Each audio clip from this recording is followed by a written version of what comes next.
தனியா என்ன பண்ண போற? அதெல்லாம் ஒண்ணு வேணாம். அவளது அம்மா பதற, அம்மா நான் ஒன்றும் கோலை இல்லை, ஒன்றும் பண்ணிக்க மாட்டேன். வேணும்னா பிரியா என் கூட இருக்கட்டும். நீங்க எல்லாரும் கொஞ்ச நேரம் என்னை விடுங்க. அதுக்கப்புறம் நீங்க என்ன சொன்னாலும் நான் கேட்குறேன். குரல் கரைய சொன்னாள் பெண். வேறு வழி இல்லாமல் எல்லோரும் நகர போக அஸ்வினி அழைத்தாள் அபர்ணா. அஸ்வினி திரும்ப, அதுதான் எல்லாம் முடிஞ்சிச்சு இல்லையா? என் ஃபோனை என்கிட்ட கொடுத்துட்டேன் ப்ளீஸ். எதை மனதில் வைத்துக்கொண்டு இப்படி பேசுகிறாள்? நான் வறண்டு போனது அஸ்வினிக்கு. பேசாமல் கைபேசியை அவளிடம் நீட்டிவிட்டு அறையை விட்டு வெளியேறினாள் அஸ்வினி. பிரியாவை தவிர மற்ற எல்லோரும் அந்த அறையை விட்டு வெளியேற கதவை சாத்தி கொண்டாள் அபர்ணா. அந்த அறையில் வெளியே இருந்த ஒரு நாற்காலியில் கண்மூடி சாய்ந்திருந்தான் பரத். என்னாச்சு? ஏன் இவ்வளவு டல்லா வந்து உட்கார்ந்துருக்கீங்க என்றபடியே அவன் அருகில் வந்தாள் அஸ்வினி. எல்லாம் நல்லதுக்கு தான், கவலைப்படாதீங்க. பிரியா அக்காவுக்கு நல்ல ஃப்ரெண்டு, கண்டிப்பா நல்ல அட்வைஸ் கொடுப்பாங்க. எல்லாம் சரியா நடக்கும், எழுந்து வாங்க. கண் திறந்து ஒரு பெருமூச்சுடன் புன்னகைத்தான் அவன். நீ போமா, நான் கொஞ்ச நேரத்துல வரேன் அவன் சொல்ல அங்கிருந்து நகர்ந்தாள் அஸ்வினி. அபர்ணா இப்படி மயங்கி விழுவான் என நினைக்கவே இல்லை பரத். அவளது கண்ணீரையே பொறுத்து கொள்ள முடியாதவனால் இதை கொஞ்சம் கூட ஜீரணித்துக் கொள்ளவே முடியவில்லை. வெளியே இடியும் மழையும் போட்டி போட்டு விளாசி கொண்டிருக்க அவனது உள்ளமும் அதற்கு இணையாக குமரி கொண்டுதான் இருந்தது. சாரி கண்ணம்மா, உன்னை கஷ்டப்படுத்திட்டேனா? மானசீகமாக அவளிடம் மன்னிப்பு கேட்டுக்கொண்டே இருந்தான் அவன். இருப்பினும் ஆற மறுத்தது அவன் உள்ளம். துரோகம் செய்கிறேன் அவளுக்கு, கண்டிப்பாய் துரோகம்தான் செய்கிறேன். துரோகம் செய்துவிட்டு அவளை காதலிக்கிறேன் என்று சொல்லிக்கொண்டு திரிவதில் என்ன புண்ணியம்? உண்மைகள் ஒரு நாள் அவளுக்கு தெரிய வரும். அப்பொழுது அவள், உங்களை எவ்வளோ நம்பின என ஒரே ஒரு முறை கேட்டால் கூட போதும், நான் செத்து விடுவேனே. என்ன செய்வது, என்ன செய்வது? இப்பொழுது மனதிற்குள் பல 100 அலைகள் மோதி மோதி விலகின. சில நிமிட யோசனை பின் ஒரு தீர்மானமான முடிவுக்கு வந்தவனாக எழுந்தான் பரத். 1/2 மணி நேரம் கடந்திருந்தது. அந்த மண்டபத்தை ஒட்டியே பெசன்ட் நகர் கடற்கரை. மழை பெய்து கொண்டிருக்க கடற்கரையில் ஆள் நடமாட்டம் இல்லை. மழை நீர் உடல் நனைக்க நனைக்க அலை ஓரத்தில் நடந்து கொண்டிருந்தான் பரத். சாரலிலும் காற்றிலும் உள்ள கொதிப்பு அழுத்தம் எல்லாம் ஆறிப்போவதை போல் ஒரு உணர்வு. எவ்வளவு நேரம் அப்படி நடந்தானோ? திடீரென ஒலித்தது கைபேசி. மறுமுனையில் விஸ்வா. எங்கடா இருக்க? இங்க பீச்சில். மலையில பீச்சில் என்ன பண்ற?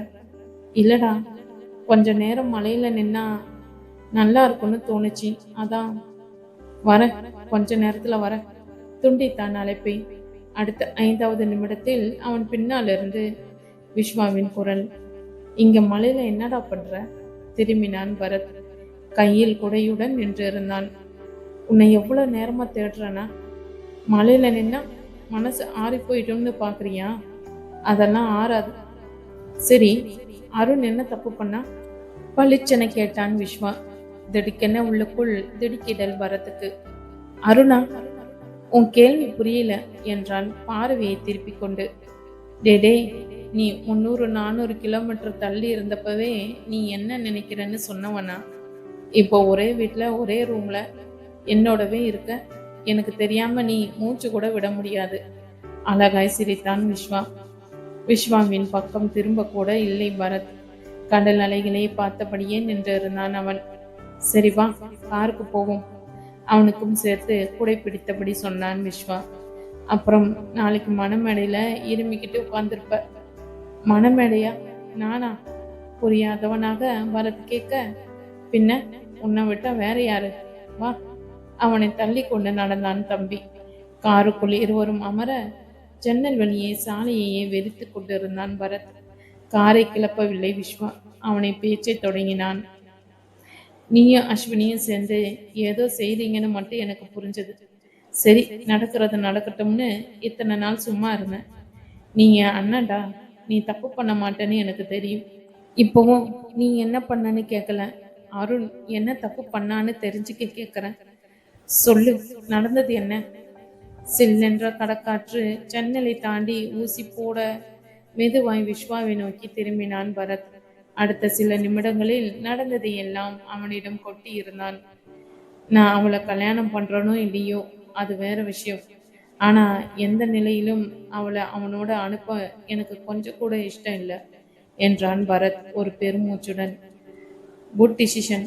இந்த விஷயம் முதலையே தெரிஞ்சிருந்தா அவளோட அப்பா அம்மா அசோக் நான் எல்லோரும் இப்படித்தானே யோசிச்சிருப்போம் என்றான் விஸ்வா சட்டென. யாரு யோசிச்சாலும் அவ ஒத்துக்கணும் இல்லையா? அது நடக்காதுன்னு எனக்கு தோணுச்சு. அதனால தான் அப்படி பண்ண என்றான் பரத் இரு கைகளையும் தேய்த்து விட்டு கொண்டபடியே. சில நொடிகள் யோசனை விஸ்வாவிடம். எல்லாமே நல்லதுக்கு தான். நாளைக்கு உனக்கும் அப்புவுக்கும் கல்யாணம். நான் எல்லார்கிட்டையும் பேசுறேன், விதத்துல பேசுறேன். நீ இனிமே யார்கிட்டையும் நடந்தது எதையும் சொல்ல வேண்டாம். டேய், அவசரப்படாத. அபர்ணா என்ன நினைக்கிறான்னு தெரியல. அவன் மனசார சம்மதிக்க வேண்டாமா? அதெல்லாம் சம்மதிப்பான், நான் பார்த்துக்கிறேன். விஸ்வா, அவளை யாரும் கட்டாயப்படுத்தாதீங்க ப்ளீஸ், கெஞ்சலாக சொன்னான் பரத். இலை, எனக்கு தெரியும்டா, நீ ஃப்ரீயா விடு. பரத்தை அதற்கு மேல் பேச விடாமல் காரை கிளப்பி கொண்டு பறந்தான் விஸ்வா. நேரம் இரவு 10 நெருங்கி கொண்டு இருந்தது. மழை இன்னமும் விட்டிருக்கவில்லை. மண்டபம் அமைதியாகவே இருந்தது. இவர்கள் வீட்டு சொந்தங்கள் மட்டுமே இருந்தனர் அங்கே.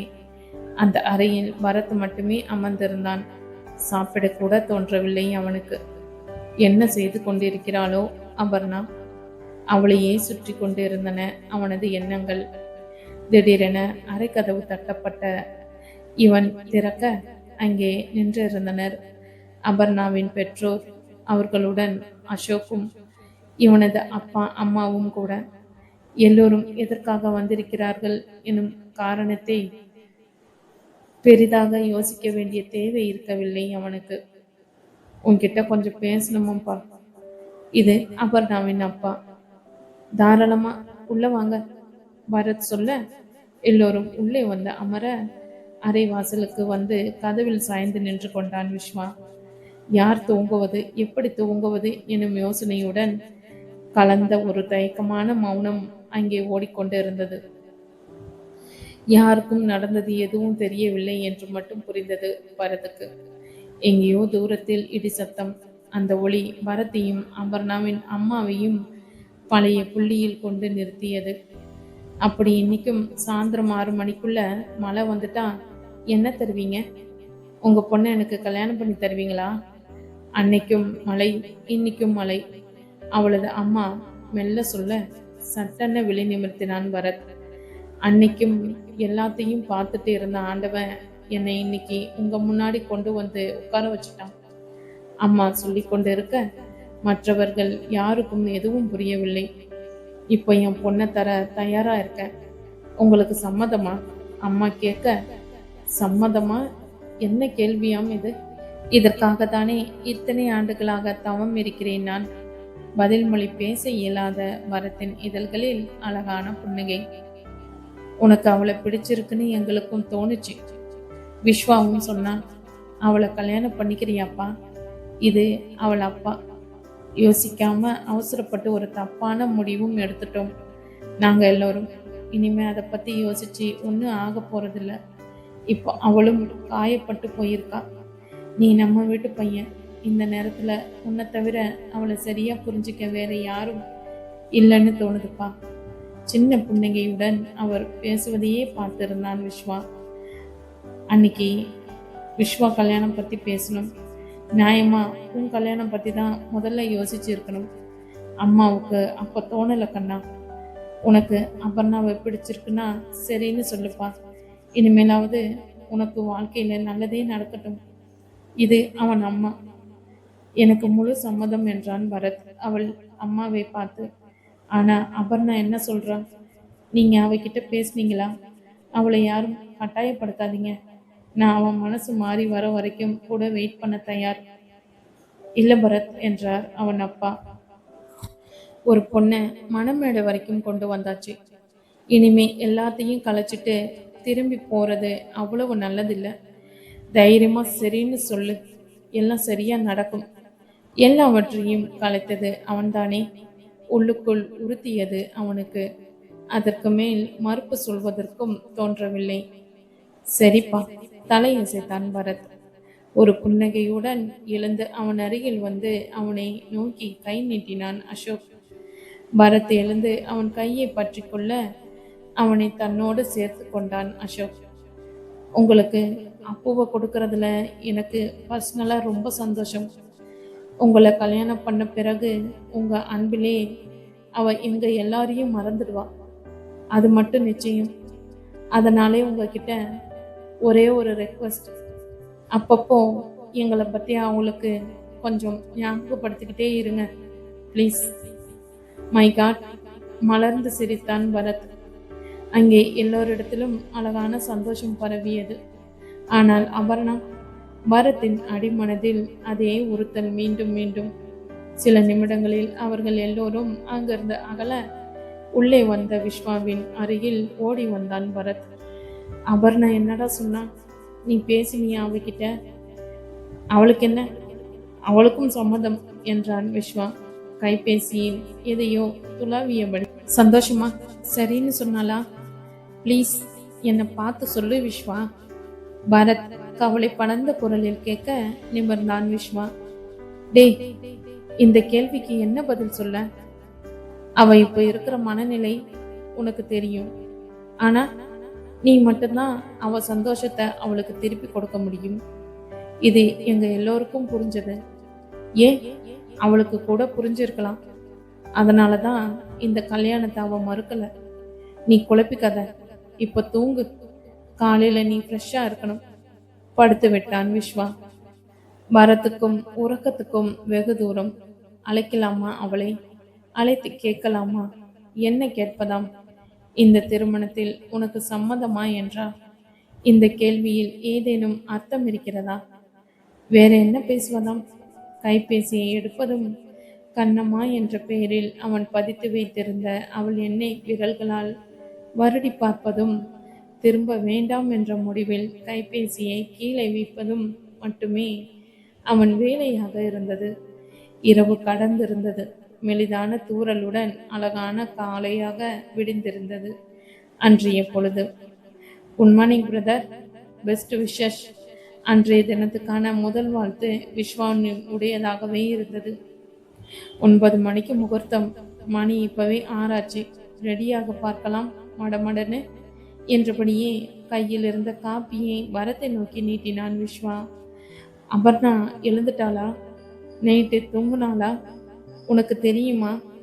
அவள் அறைக்கு சென்று அவள் எப்படி இருக்கிறாள் என்று பார்த்து வரும் தைரியம் கண்டிப்பாக இல்லை பரத்துக்கு.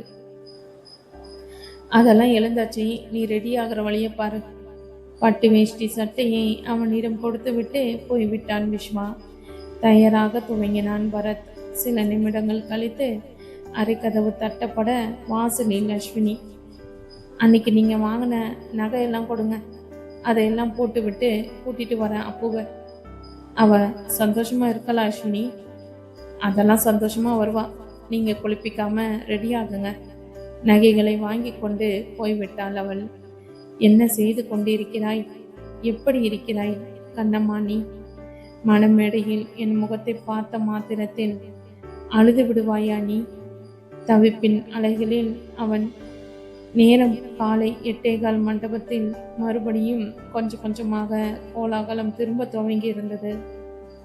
அதே நேரத்தில் அங்கே அருண் வீட்டில் இரவு முழுவதும் சரியான உறக்கம் இல்லாத நிலையில் அப்பொழுதுதான் படுக்கையை விட்டு எழுந்தான் அருண். நேற்று முழுவதும் அவனது கைபேசி அணைக்கப்பட்டே இருந்தது. நியாயமாக இன்று கல்யாண மண்டபத்தில் இருந்திருக்க வேண்டும் நான். அதுதான் முடிந்து போன கதையாயிற்றே. அதை பற்றி நான் ஏன் யோசிக்கிறேன்? அவளை திருமணம் செய்தால் என்ன கிடைக்கப் போகிறதாம் பெரிதாக? எல்லாவற்றுக்கும் பயம் மட்டுமே அவளுக்கு. அதனோடு அந்த விஷயமும் சேர்ந்து கொண்டால் அவ்வளவுதான். நண்பர்களின் கேலியும் கிண்டலும் தான் எனக்கு மிச்சமாகும். இப்படியாக போய்க்கொண்டிருந்தது அவனுடைய எண்ண ஓட்டங்கள்.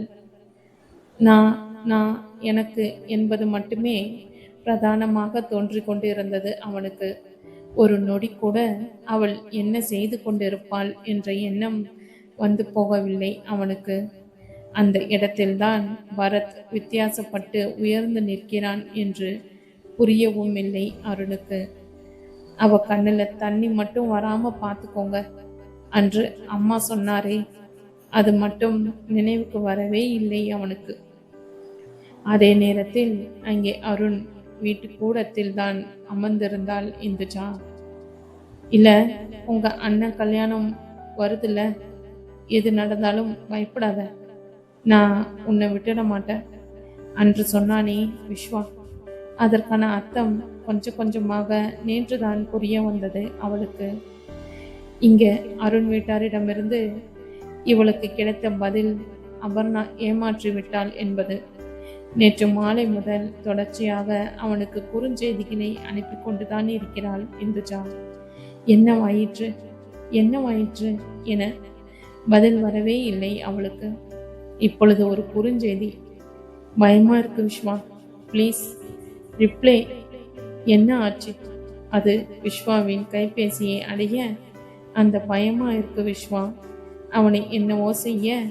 அபர்ணாவுக்கு எங்க அண்ணன் பரத்துக்கும் இன்னைக்கு கல்யாணம். Don't worry, everything will be all right soon. Viswa செய்திருக்க கூடாது, அதை செய்து விட்டான். அதை குறுஞ்செய்தியை யோசிக்காமல் அனுப்பிவிட்டு இருந்தான் அவளுக்கு. பதில் வருவதற்குள் அருண் இந்துஜாவின் அருகில் வருவதற்கும் சரியாக இருந்தது.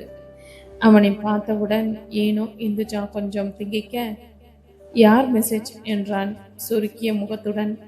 ஏதோ ஒரு பொறித்தட்ட, விஸ்வாதானே என்றபடி பிடுங்கி விட்டிருந்தான் கைபேசியை. அபர்ணாவுக்கும் எங்க அண்ணன் பரத்துக்கும் இன்னைக்கு கல்யாணம். Don't worry, everything will be all right soon. என்னது, பரத் தாலி கட்ட போறானா? அவளுக்கு பேரதிர்ச்சி அருணுக்கு. பரத் தாலி கட்டப் போகிறான் என்றால் ஒருவேளை நடந்தது எல்லாம் அவன் வேலைதானா? எப்படி இதை யோசிக்க மறந்தேன்? திடீரென புதிதாய் ஒரு கேள்வி அவனுக்குள்ளே.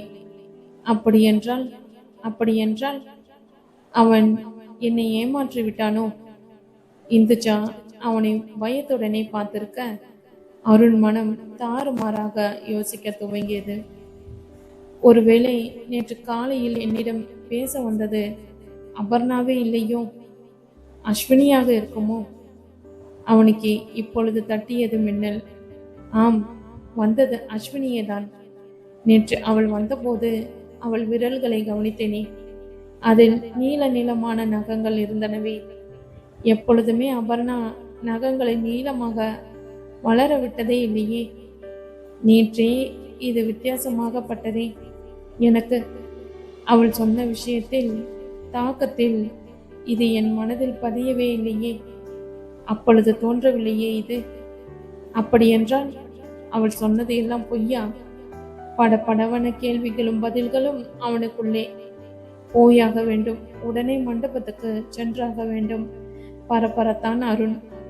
இந்த நிலையில் அங்கே போனால் எனக்கு என்ன மரியாதை கிடைக்கும்? எல்லோரும் எப்படி பார்ப்பார்கள் என்னை?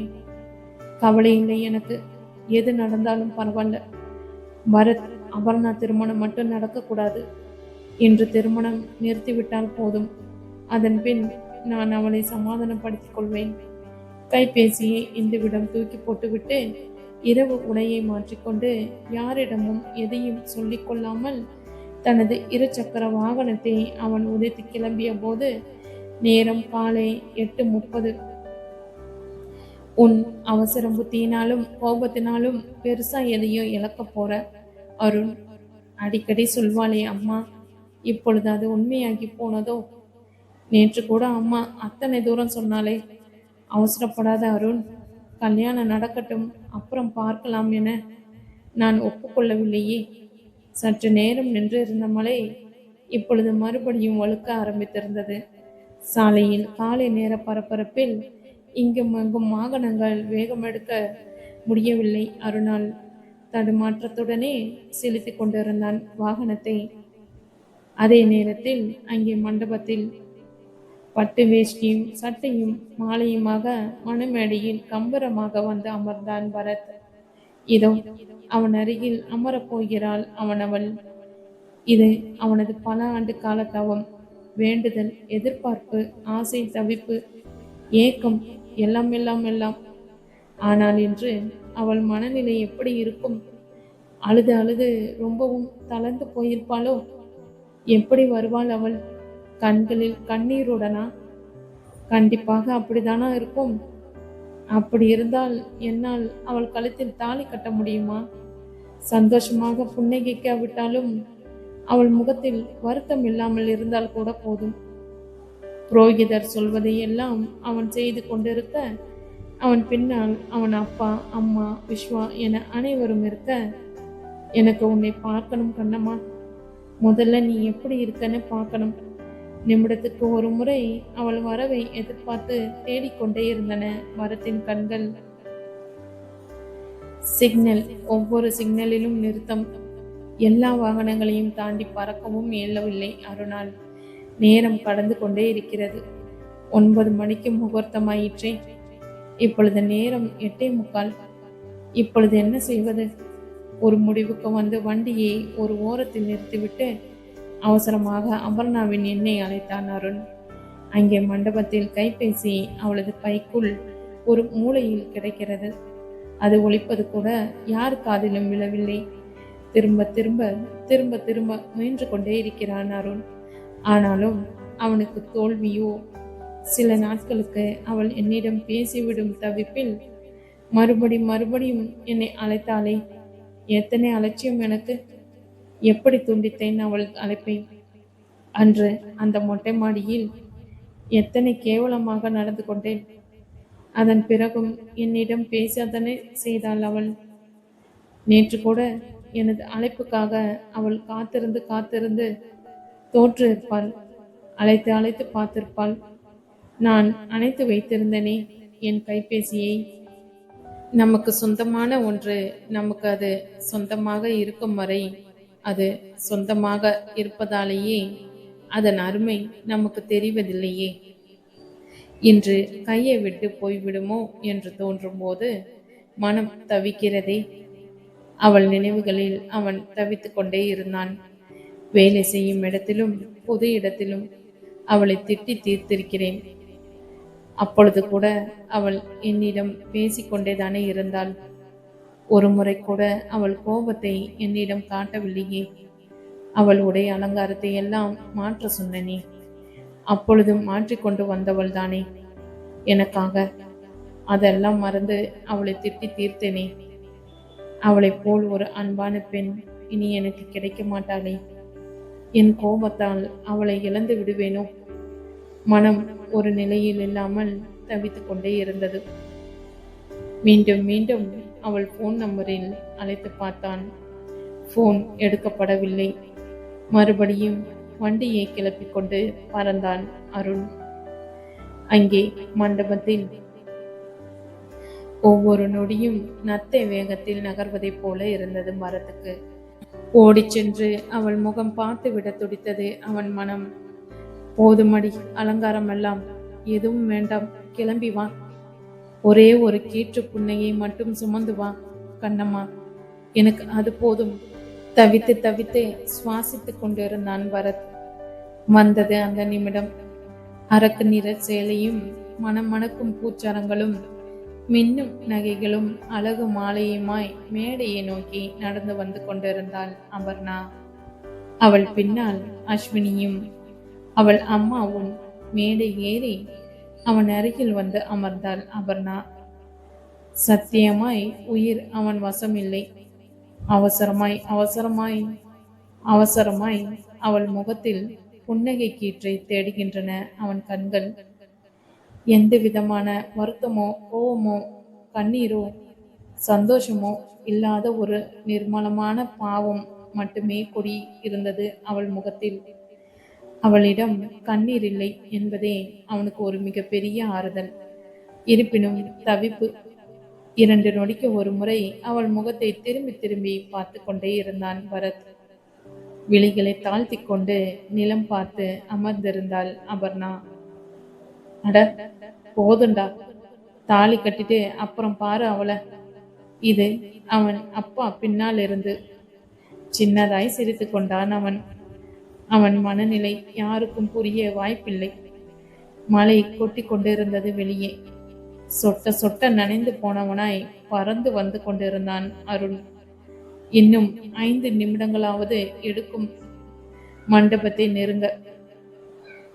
வந்திருந்த பெரியவர்களிடம் ஆசி வாங்க தாலியை எடுத்துக்கொண்டு இறங்கினாள் அஸ்வினி. தடதடத்து கொண்டிருந்தது பரத்தின் இதயம். இதோ இதோ தாலி கட்டப் போகிறான் பரத். புரிந்த போதும் எந்த விதமான பெரிய அழுத்தமோ இல்லாமல், துளியிலும் துளி கூட சலனமும் இல்லாமல் துடைத்து வைத்த கண்ணாடியாயிருந்தது அபர்ணாவின் மனம். இத்தனை முறை அவன் திரும்பி திரும்பி தன்னை எதற்காக பார்க்கிறான் என்பது கூட புரியாத பெண்ணிலை அவள். இப்பொழுது அவனுடைய தேவை என்ன என்பது நன்றாகவே புரிகிறது அவளுக்கு. சில நொடிகள் கண்களை மூடிக்கொள்கிறாள் அவள். இப்போ இல்ல, வாழ்க்கையில எப்பவுமே நான் உன்னை என்ன செய்யறனோ இல்லையோ, உன் கண்ணுல தண்ணி மட்டும் வரவிட மாட்டேன் கண்ணம்மா. அவனது பழைய வார்த்தைகள் இப்பொழுது அவள் நினைவில். அது மட்டுமே இப்பொழுது அவளுக்குள் திரும்ப திரும்ப சுழல்கிறது. தாலி வந்துவிட்டு இருந்தது. மீதிய அடுத்த எபிசோட்ல போடலான்னு இருந்தேன். ஆனா ஃப்ரெண்ட்ஸ், உங்களை டென்ஷன் படுத்த விரும்பல, அதான் போட்டுட்டேன். ஒரு நிமிஷம் எல்லாரும் ஒரு லைக் போட்டுட்டு அடுத்தது படிங்க. மேடைக்கு விரல்கள் நடுங்க நடுங்கதான் தாலியை வாங்கி கொண்டான் பரத். கண்ணம்மா வாய் விட்டு அழைக்கிறான் அவளை. அவனை நோக்கி திரும்புகிறாள் அவள். தவிப்புடன் அவள் முகம் வருடுகிறது அவன் பார்வை. அவளே எதிர்பார்க்காமல் எப்படி வந்தது என அவளே அறியாமல் தன்னாலே வந்து சேர்கிறது அது. புன்னகை, சிலிரென ஒரு குளிர் புன்னகை அவள் இதழ்களில். சத்தியமாய் சத்தியமாய் இதை எதிர்பார்க்கவில்லை அவன். இப்பொழுது சடக்கென அவன் கண்களில் கட்டிக்கொள்கிறது கண்ணீர். கண்ணம்மா, கண்ணம்மா, என் கண்ணம்மா, என் பல வருட தவத்திற்கான பலனடி நீ. இது மேகமும் இடியும் மழையும் மலர்களும் சுற்றியுள்ள நல்ல மனங்களும் என எல்லாமே வாழ்த்த பூ மலைக்கு நடுவில் அபர்ணாவின் கழுத்தில் தாலியை கட்டிவிட்டிருந்தான் பரத்.